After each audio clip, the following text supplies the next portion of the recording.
okutendekwa kwa tiimu ya Uganda Cranes okwa hamuheru erikweteekateekera kureetana tiimu ya South Africa nyenkyakare kwabaheriiza oba ha China Mboore aho abazaano boona bakwetabamu.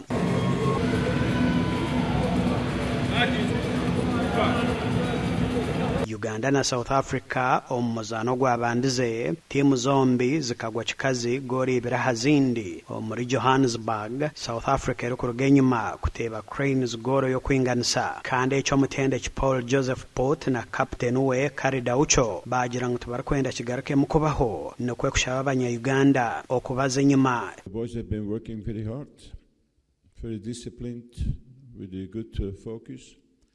So it gives me a good feeling, but like we know, it's always a game.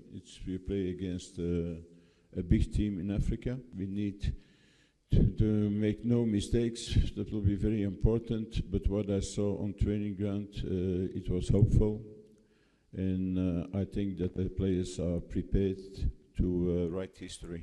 Abagizi baffe bonna tubeetaaga omupiira gw'enkya tulabe nga tugguse ekintu kino tucelebrating wamu nammwe tubeetaaga mu bungi mujjuze ekisaawe kuba bwe tubalabako tufa essanyu ate tuba n'emirembe tusamba nga ffenna tuli bagumu nti kye tusambako kikiraba.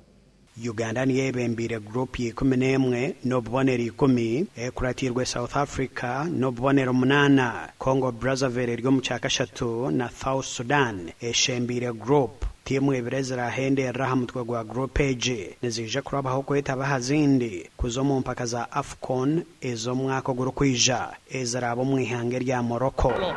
Edwin Rwam aha bwa TV West Agacencwire.